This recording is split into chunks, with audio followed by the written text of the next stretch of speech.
देखो sign convention, lens formula और magnification. सबसे पहले हम डिस्कस करते हैं अभी साइन कन्वेंशन पे। साइन कन्वेंशन तो ऑलरेडी हम लोग मिरर में भी पढ़ चुके हैं कि अगर मान लीजिए मेरे पास ये एक स्ट्रेट लाइन है इस तरह से, ये अगर मान लीजिए यहाँ पे लेंस के केस में ये ऑप्टिकल सेंटर होता है। ऑप्टिकल सेंटर से राइट साइड जो भी लेंथ होगा उसको हम पॉजिटिव मानेंगे, जो भी लेफ्ट साइड होगा उसको नेगेटिव मानेंगे। मतलब इस तरफ का सारा डिस्टेंस को पॉजिटिव, इस तरफ का सारा डिस्टेंस को नेगेटिव, ठीक है। उसी तरह से इस सेंटर से, ऑप्टिकल सेंटर से ऊपर का जो डिस्टेंस होगा उसको हम पॉजिटिव मानेंगे, और उसके अगर नीचे में कोई डिस्टेंस हुआ तो उसको हम लोग नेगेटिव मानेंगे, ठीक है। ये साइन कन्वेंशन है। ऑप्टिकल सेंटर से उस तरफ पॉजिटिव, इधर नेगेटिव, ऊपर पॉजिटिव और नीचे नेगेटिव। हम अभी बात करते हैं लेंस फार्मूला। तो जिस तरीके से हम लोग पढ़ चुके हैं ऑलरेडी मिरर फार्मूला, सिर्फ वैसे ही यहाँ पे होता है लेंस फार्मूला। लेंस फार्मूला होता क्या? तो लेंस फार्मूला अगर हम लोग बात करें तो लेंस फार्मूला होता है आपका 1/v - 1/u = 1/f, ठीक है। 1/v - 1/u = 1/f। v क्या है? Image distance from the optical center, u object distance from the optical center and f focal length। उसके बाद यहाँ पर आता है मैग्नीफिकेशन। मैग्नीफिकेशन को हम लोग m से रिप्रेजेंट करते हैं, and it is the ratio of height of image to the height of object. It is the ratio of height of image to the height of object, और ये equal होता है आपका v/u के, v/u, not -v/u, यहाँ पर सिर्फ v/u होता है। अब हम इसको प्रूफ करते हैं। मिरर फार्मूला क्या है? 1/v - 1/u = 1/f। मिरर के केस में 1/v + 1/u = 1/f था, और same magnification height of, it is the ratio of height of image to the height of object, और ये होता है v/u। पहले हम इसको प्रूफ कर लेते हैं, और प्रूफ करने के बाद कुछ और इस पे डिस्कस करते हैं।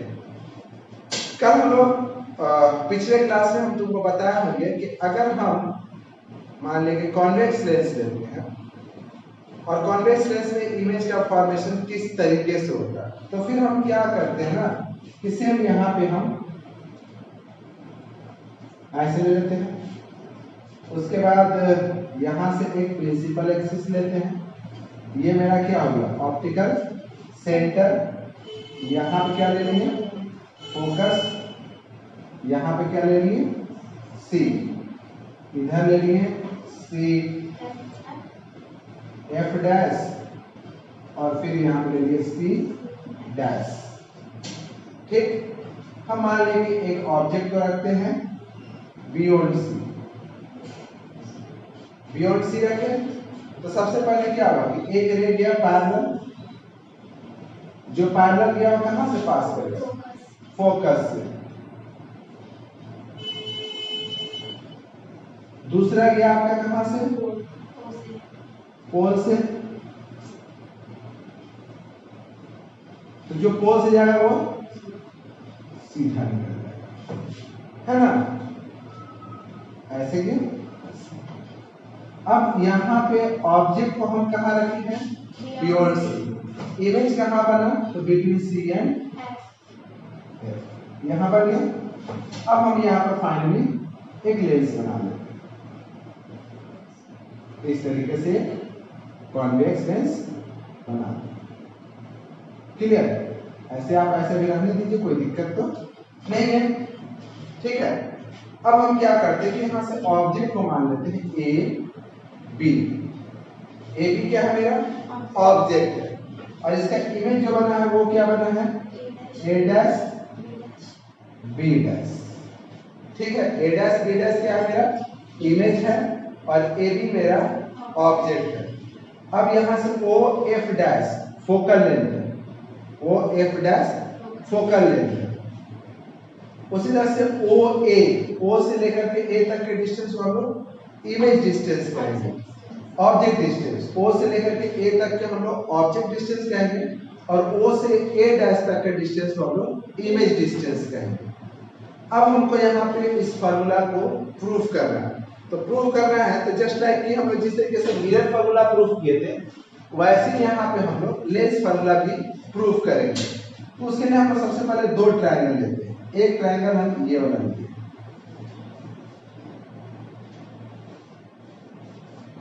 ट्रायंगल नजर आ रहा है कौन सा, ओ ए बी, और दूसरा एक ट्रायंगल लेंगे यहाँ पे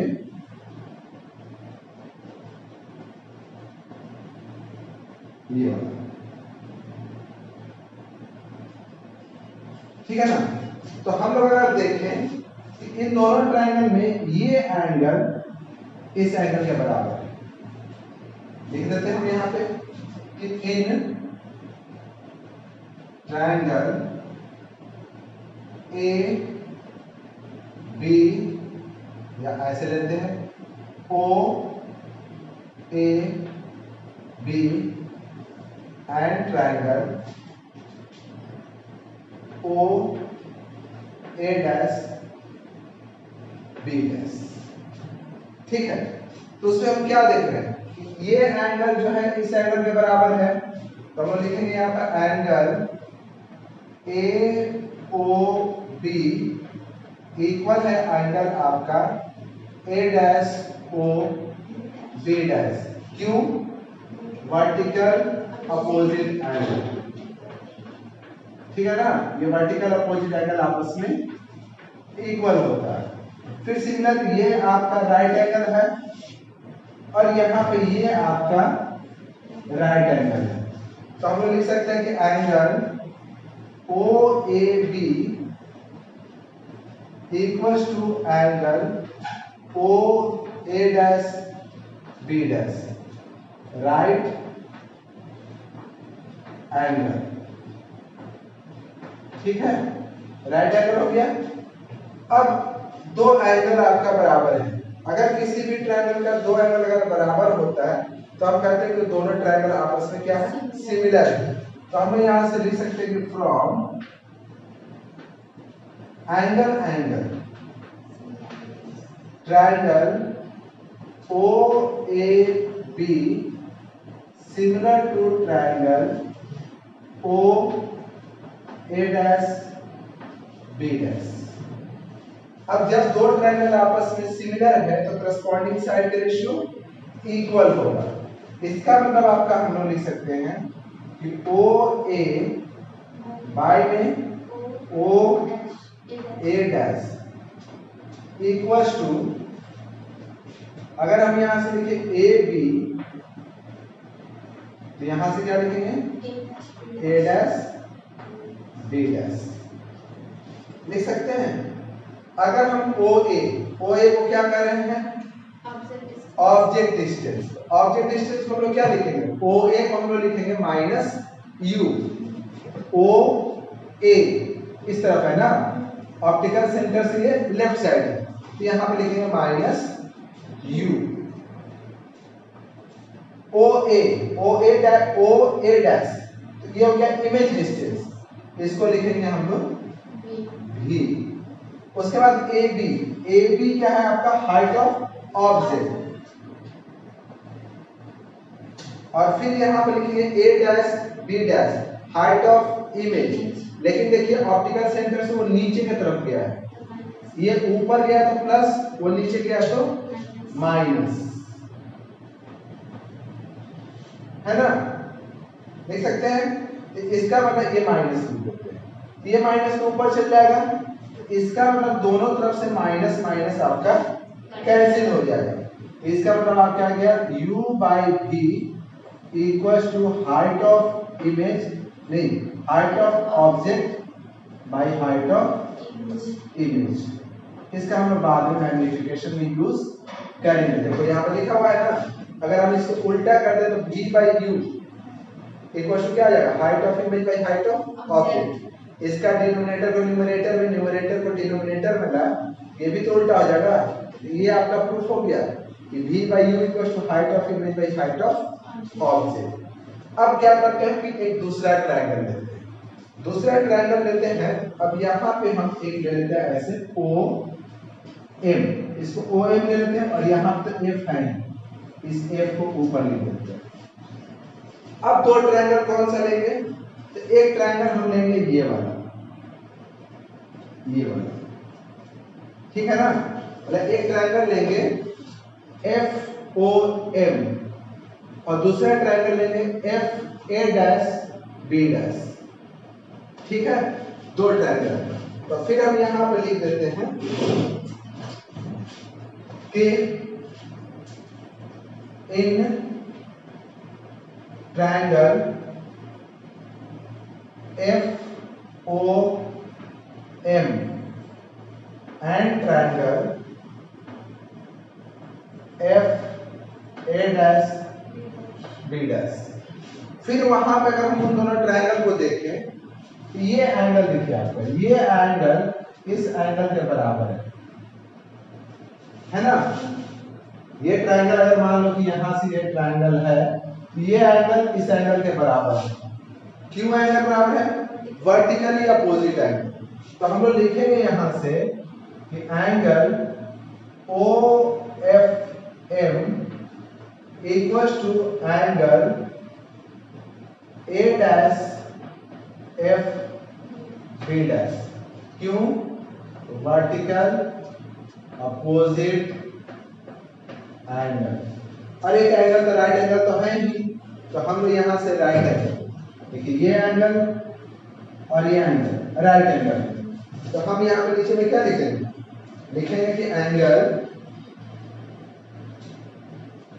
F O M equals to F A dash B dash, right angle, right angle, ठीक है। तो फिर लिखेंगे from angle triangle F O M similar to triangle F A dash B dash, ठीक है ना। दोनों ट्रायंगल सिमिलर हो गया, सिमिलर हो गया तो करस्पॉन्डिंग साइड का रेशियो इक्वल होगा। इसका मतलब हम लोग लिखेंगे यहां से ओ एफ बाय में ए डैश एफ इक्वल टू क्या लिखेंगे, ओ एम बाय में क्या लिखेंगे, ए डैश बी डैश। एक चीज और देखो, अगर कि ओ एम जो है यहां से ओ एम ए बी के इक्वल ही है, तो ए बी और O M both are equal. तो हम ओ एम के जगह पे क्या लिख सकते हैं, ए बी लिख सकते हैं ना। तो हम ए बी की जगह मतलब ओ एम के जगह पे ए बी ही लिख देते हैं। और जो ओ एफ है, ओ एफ की जगह हम क्या लिखेंगे, फोकल लेंथ। और ए डैश एफ को ऑप्टिकल सेंटर के रिप्रेजेंट में मतलब के रिस्पेक्ट में लिखने की कोशिश करते हैं। तो सबसे पहले हम यहाँ पे इसको ऐसे ही लिख देते हैं, पहले ओ एफ और ए डैश एफ को हम लिखते हैं O A dash minus O F.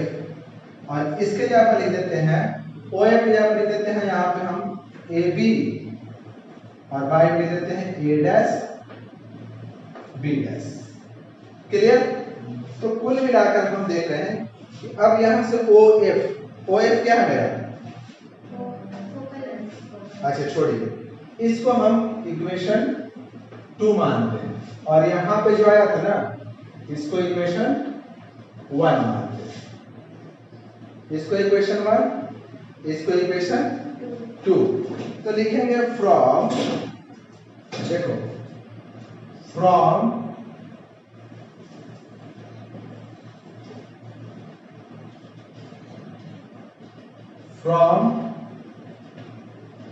equation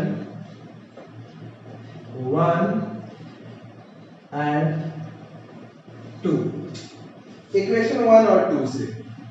equation 1 में देखो इधर A B by A dash B dash, A B by A dash B dash, तो यहाँ पे क्या है ओ ए बाई ओ ए डैश, यहाँ O F by O A dash minus O F. इसका मतलब अगर दोनों का राइट साइड इक्वल है तो दोनों का लेफ्ट साइड भी इक्वल होगा।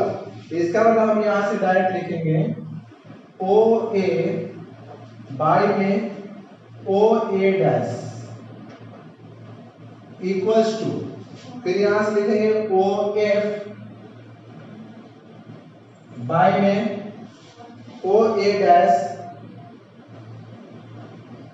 Minus O F. अब क्या करना है हमको, सिर्फ वैल्यू पुट कर देना है।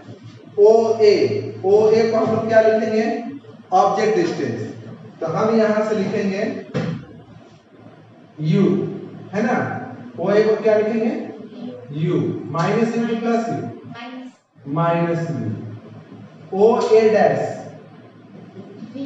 v प्लस v की माइनस v प्लस v, यहां पर लिखेंगे v। O F focal length plus में, और यहां पे ओ ए डैश v और minus O F focal length. Clear है। अब हम क्रॉस मल्टीप्लाई करेंगे, क्रॉस मल्टीप्लाई करेंगे तो ये इधर आएगा और ये इधर जाएगा, तो हम लोग लिखेंगे minus you v minus F, और यहां से इसको इससे मल्टीप्लाई कर दे तो v f। क्लियर। यहां से मल्टीप्लाई करें तो क्या आएगा minus you v plus U F, और फिर आएगा v f। यहां तक समझ में आया। अब क्या करते हैं कि जो भी सारा टर्म है, अब ऐसा करते हैं ना कि यू भी को यहीं लेते हैं या इसको इधर ले आते हैं और यू भी को उस तरफ ले जाते हैं, मतलब हम थोड़ा सा इसको इरेज कर देते हैं। वहां तक समझ में आया। चलिए तो हम क्या करते हैं, यहां से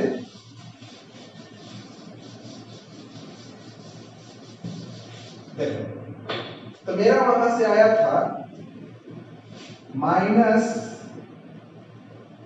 यू भी यू एफ, और फिर यहां पर आया था भी एफ, है ना। हम ऐसा करते हैं कि इस यू भी को भी उस तरफ ले जाते हैं, ठीक है। तो यहां से मेरा क्या हो जाएगा यू एफ, फिर यहां से जाएगा भी एफ यू भी, और इस भी एफ को इधर ले आते हैं, पर ये माइनस को उधर ले प्लस, अब इसको इधर लाएंगे तो क्या होगा माइनस यू भी। अब यहां लिखेंगे dividing each term by you भी एंड एफ। यू भी और एफ से सारे टर्म को डिवाइड कर दो। तो डिवाइड करेंगे तो हम लोग यहां पर क्या लिखेंगे यू एफ बाय में यू भी एफ माइनस भी एफ, और फिर क्या लिखेंगे यू एफ, और फिर लिखेंगे यू भी बाय में यू भी एफ। अब कैंसिल कीजिए तो क्या क्या कैंसिल हो रहा है,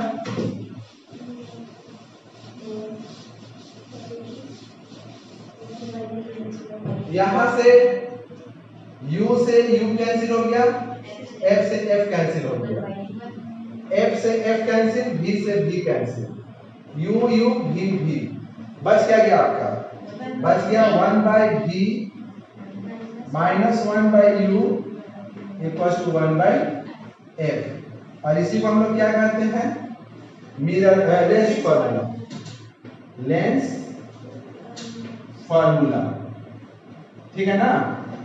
उसके बाद आपका आता है मैग्निफिकेशन, तो हम लोग ऑलरेडी पढ़ चुके हैं। अभी ऑलरेडी क्या पढ़े कि height of object by height of image equal to क्या आया था u बाय v। इसका मतलब क्या हुआ कि height of image by height of object equal to v by u होगा ना।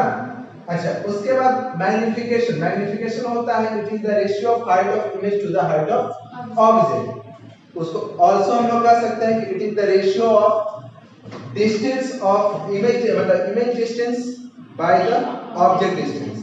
इमेज डिस्टेंस और ऑब्जेक्ट डिस्टेंस का जो रेशियो है उसको भी हम लोग मैग्निफिकेशन कर सकते हैं। क्वेश्चन कभी कभी पूछता है कि मैग्निफिकेशन 1 है, मैग्निफिकेशन 1 है, इसका मतलब क्या हुआ कि हाइट ऑफ ऑब्जेक्ट और हाइट ऑफ इमेज इक्वल है, या कह सकते हैं कि distance of a object from the optical centre is equal to the distance of image from the optical centre. Magnification 1 का मतलब क्या हुआ कि v और u बराबर, तभी तो ये दोनों कट के 1 आ गया, ये दोनों बराबर।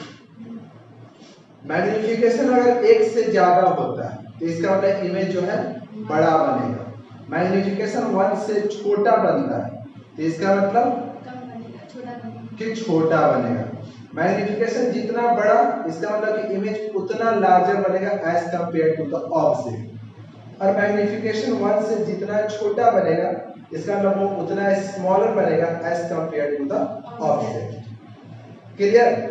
अब बात आती है कि क्या ये जो फार्मूला है सिर्फ कॉन्वेक्स लेंस के लिए एप्लीकेबल है, तो बोलते हैं नहीं, ये आपको कॉन्केव लेंस के लिए भी एप्लीकेबल है। उसके लिए भी हम लोग सेम फार्मूला अप्लाई करेंगे। न्यूमेरिकल बनाते समय बस आपको ये ध्यान देना है u हमेशा नेगेटिव लेना है, अगर कॉन्वेक्स है तो उसका f ऑलवेज पॉजिटिव लेना है, अगर कॉन्केव है तो f हमेशा नेगेटिव लेना है।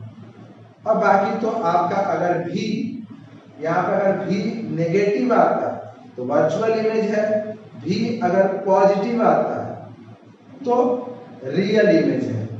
रियल इस तरह बनता है ना, तो v अगर पॉजिटिव आया तो रियल इमेज, अगर v नेगेटिव आया तो वर्चुअल इमेज। ये सारी चीजें आपको न्यूमेरिकल बनाते समय पता होना चाहिए। तो आई होप कि ये सब चीज आप समझ में आ गया होगा कि पहला तो मिरर फार्मूला ये दोनों के लिए एप्लीकेबल है, कॉन्केव के लिए भी और कॉन्वेक्स के लिए। आपको यहाँ पे u, v और f पता होना चाहिए कि क्या है, बस आपको साइन लेके चलना है। साइन में आपको ऑप्टिकल सेंटर से जो भी इधर अगर नेगेटिव इधर पॉजिटिव, इससे ऊपर का पॉजिटिव नीचे का नेगेटिव, और ये मैग्निफिकेशन 1 होगा तो सेम साइज का होगा, 1 से बड़ा होगा तो इमेज लार्जर देन ऑब्जेक्ट होगा, मैग्निफिकेशन 1 से छोटा होगा तो स्मॉलर देन ऑब्जेक्ट होगा। इतना तक क्लियर है। अब एक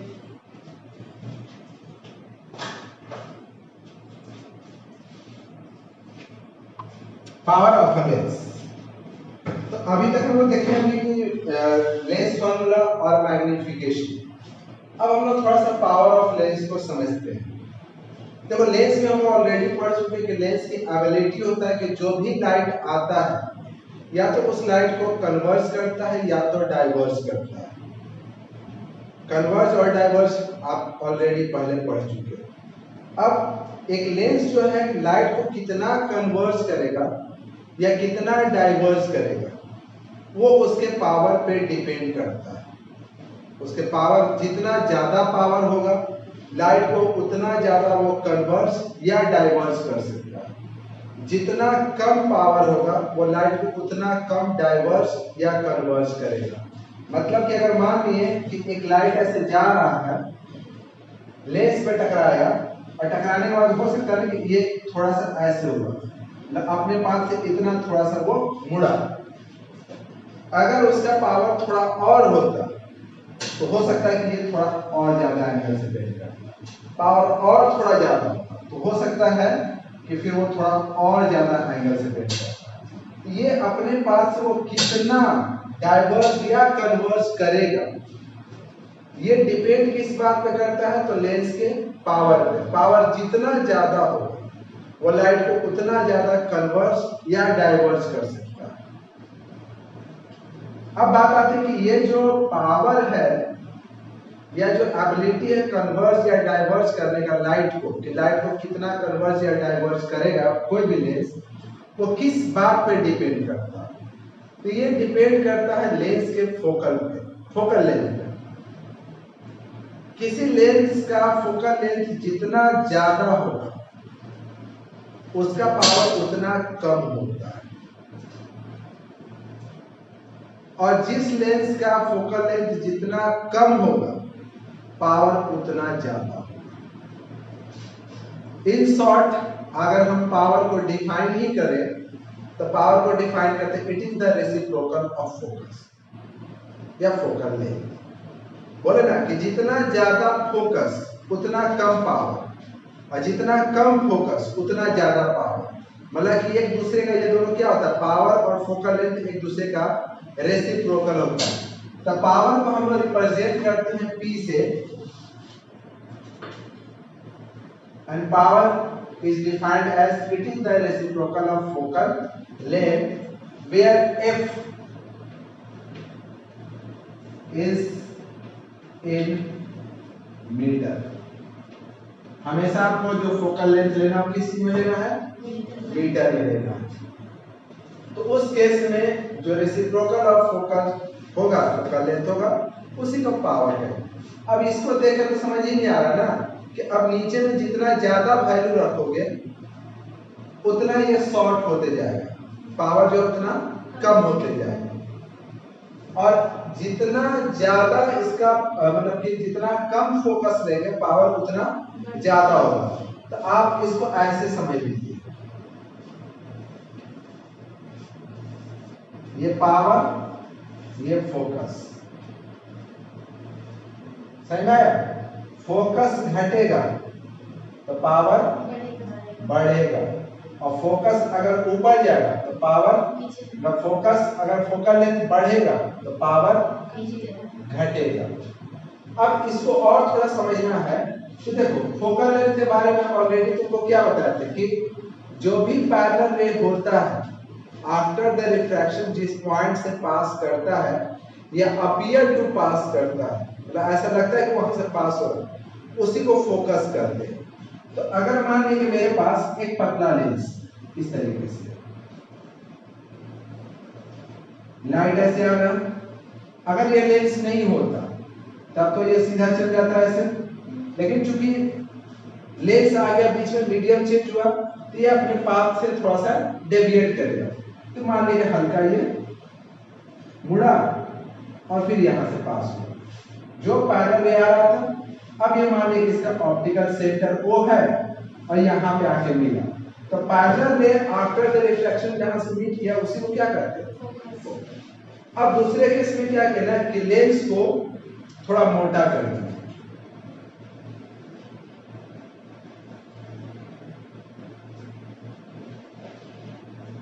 ठीक है ना। अब यहां से लाइट आए, नहीं रहता तो सीधा निकल जाता, लेकिन अब सोचिए क्या जितना एंगल से यहां बेंड किया उतना ही एंगल से यहां बेंड करेगा, नहीं, लेंस यहां मोटा है, यहां पे ज्यादा एंगल से बेंड कर रहा है। अब ज्यादा एंगल से बेंड करेगा मतलब कि हो सकता है कि अगर यहां पे 30 डिग्री लेफ्ट साइड हो तो इसका मतलब यहां पे 45 डिग्री, तो अपने आप जिसे ही एंगल यहां बड़ा हुआ ये जो लेंस है वो अपने आप क्या हो जाएगा, छोटा। तो जितना मोटा लेंस होता है, देखो जितना भी मोटा लेंस लोगे उसका फोकल लेंथ शॉर्ट होता है, जितना पतला लेंस लेंगे उसका फोकल लेंथ ज्यादा होता है। तो ऐसे भी तुम जानते हो कि जितना मोटा लेंस मतलब उतना ज्यादा पावर, जितना पतला लेंस उतना कम पावर। दूसरी भाषा में तो भी समझ गए कि जितना ज्यादा फोकस उतना कम पावर, जितना कम फोकस उतना ज्यादा पावर, और जितना मोटाई बढ़ाते जाओगे लेंस का उसका फोकल लेंथ घटते जाता है। अब हम लोग फोकल लेंथ निकालते हैं। अच्छा यहाँ पे एक चीज और ध्यान, चूंकि हम यहाँ पे जो आपका पावर है it is the reciprocal of focus. अब यहाँ पे दो चीज है, अगर हम कॉन्वेक्स लेंस तो कॉन्वेक्स लेंस का फोकस क्या होता है, पॉजिटिव, इसका मतलब इसका पावर में क्या है, पॉजिटिव। चूंकि यहाँ पे लेंगे अगर यहाँ पे P कॉन्वेक्स के लिए तो 1/f प्लस f है तो पावर इसका आएगा पॉजिटिव। लेकिन अगर हम कॉनकेव ले लेते हैं, यहां से ऐसे जाएगा, ये डायगोनल जाएगा, इसको पीछे लाएंगे तो इसका फोकल लेंथ तो इस तरफ हुआ ना, इसका फोकल लेंथ क्या हुआ, नेगेटिव। तो इसका फोकल लेंथ नेगेटिव, तो इसका पावर भी क्या होगा? तो कहीं भी अगर आप मान लीजिए कि कोई आदमी चश्मा पहने हुए है, अब उससे आप पावर पूछिए, अगर वो पावर आपको नेगेटिव बताता है, इसका मतलब उसके चश्मे में कौन सा लेंस लगा होगा? कॉनकेव। और अगर वो पॉजिटिव पावर बताता है तो कॉन्वेक्स। तो कॉनकेव का पावर नेगेटिव जो होता है, कॉन्वेक्स का पावर पॉजिटिव होता है। एंड पावर तो अब एक चीज मान के चलते हैं कि लेट एक मेरे पास कॉन्वेक्स लेंस है having focal length 40 centimetre. Convex lens है और उसका फोकल लेंथ कितना है? 40 सेंटीमीटर। क्या होगा इसका पावर? तो पहले हम लोग देखें फोकल लेंथ दिया 40 सेंटीमीटर, जैसे सेंटीमीटर तो भैया सेंटीमीटर से काम नहीं चलेगा, हमको इसको कन्वर्ट करना पड़ेगा किस चीज में? मीटर में। तो सेंटीमीटर में दिया हुआ है, तो जैसे देखो ये कॉन्वेक्स लेंस था ना, कॉन्वेक्स लेंस था, तो कॉन्वेक्स लेंस था तो फोकस हम पॉजिटिव ही रहने देंगे। अब यहां से लिखेंगे कि F equals to 40/100 metre. Cut गया, यहाँ गया आपका 0.4 मीटर। अब पावर निकालना होगा तो लिखेंगे power equals to 1/f, 1/0.4, point हटाएं ऊपर 10, घट गया ना 2.5। तो 2.5 क्या? तो पावर का जो SI यूनिट होता है वो होता है डायोप्टर, इन शॉर्ट D लिखा जाता है। चश्मे का जो पावर होता है, तो पावर को हम लोग मेजर करते किस चीज में? डायोप्टर में। तो अब पावर कितना आया? तो 2.5 डायोप्टर D। क्लियर? अगर आप डायरेक्ट बनाना चाहते हो, अगर मान लो कि सेंटीमीटर में दिया हुआ है और आप डायरेक्ट पावर निकालना, इतना झमेला नहीं करना, तो फिर तुम पावर बराबर लिखना 100/f। if f is in centimetre, अगर फोकस सेंटीमीटर में दिया हुआ है तो पावर बराबर 100/f लिखना, अगर मीटर में दिया है तो 1/f लिखना, दोनों काम कर सकते हैं। ठीक है? तो अब मान लीजिए डायरेक्ट बताते हैं, जैसे कि मान लीजिए दिया 40 सेंटीमीटर, पावर क्या होगा? तो हम लोग डायरेक्ट क्या लिख दिया? 100/40, 2.5। क्लियर? समझ में आया आपको? अब उल्टा चलते हैं। दिया हुआ कि एक लेंस है जिसका पावर जो है वो -2 डायोप्टर है। एक लेंस है जिसका पावर क्या है? -2 डायोप्टर।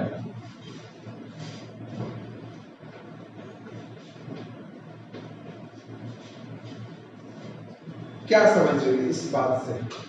ये कौन सा लेंस है? कॉनकेव। जैसी पावर देखें -2 डायोप्टर का मतलब कि कौन सा है? कॉनकेव लेंस का यहाँ यूज किया गया। ठीक है? अब बताया कि इसका फोकल लेंथ क्या होगा। पावर अगर दिया हुआ है 2 डायोप्टर तो फोकल लेंथ क्या होगा? तो कुछ नहीं, जैसे हम पढ़े थे कि पावर बराबर क्या होता है? 1/f। तो उल्टा कर दो, f को यहाँ लाओगे तो p यहाँ चल जाएगा, तो फोकस बराबर क्या हो जाएगा आपका? 1/p। अब 1/p किस केस में? अगर हम यहाँ पे लिखेंगे, अगर यहाँ पे डायोप्टर में दिया हुआ है ना तो 1/p छोड़िए, तो हम यहाँ पे लिखेंगे f इक्वल्स टू 1/p, तो 1/-2 प्लस 0.5 माइनस 0.5 मीटर। किस चीज में आएगा? मीटर में। समझ में आया? सेंटीमीटर नहीं, मीटर में। ठीक है? और अगर सेंटीमीटर में लाना रहता तो फिर क्या करते हैं? फिर 100/p करते हैं। 100/p कर देते हैं तो फिर वो लेंथ जो आता है आपका फोकल लेंथ जो किसी में सेंटीमीटर में आएगा। इसी को हम अगर ऐसे लिख देते हैं कि f इक्वल्स टू 100/p, जैसे कि लिखे थे ना कि पावर इक्वल्स टू क्या लिखे थे? 100/p एफ, लेकिन इस केस में फोकस आपका सेंटीमीटर में था, तो ऐसे एफ बराबर 100/p लिखेंगे तो फोकल लेंथ आपका किस चीज में आएगा, सेंटीमीटर में। तो सेंटीमीटर के केस में 1 ले आपका 100 हो जाता है। तो फिर देखो एफ बराबर क्या लिखेंगे, 100/-2 -50 सेंटीमीटर। कंफ्यूज नहीं होना है ज्यादा, समझ में आया। तो अब तुम डायरेक्ट अगर मान लो कि एकदम बिना सॉल्व किए बताओ, तो अगर एक कॉन्केव लेंस है उसका फोकस दिया 20 सेंटीमीटर, पावर कितना होगा,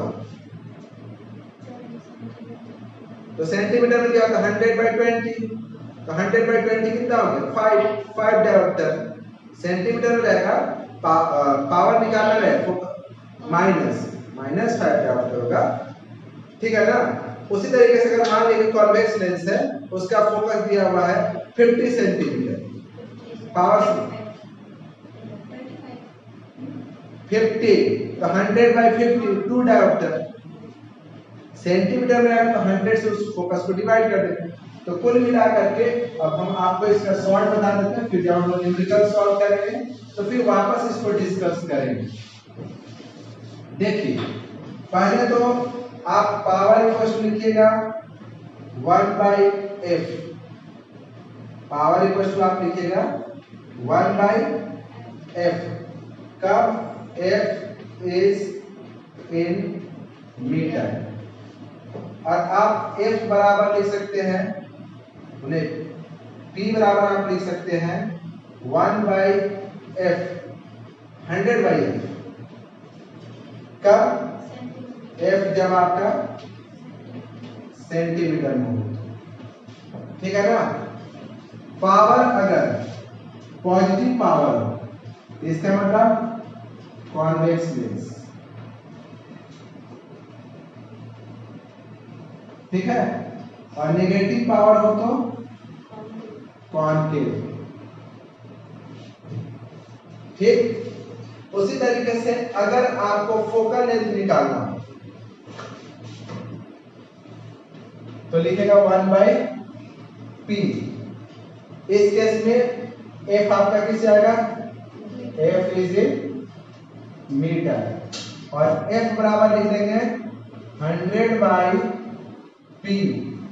इस केस में f is in centimetre. Clear, समझ में आ रहा पावर। अच्छा, तो यही आपका पावर का कहानी है।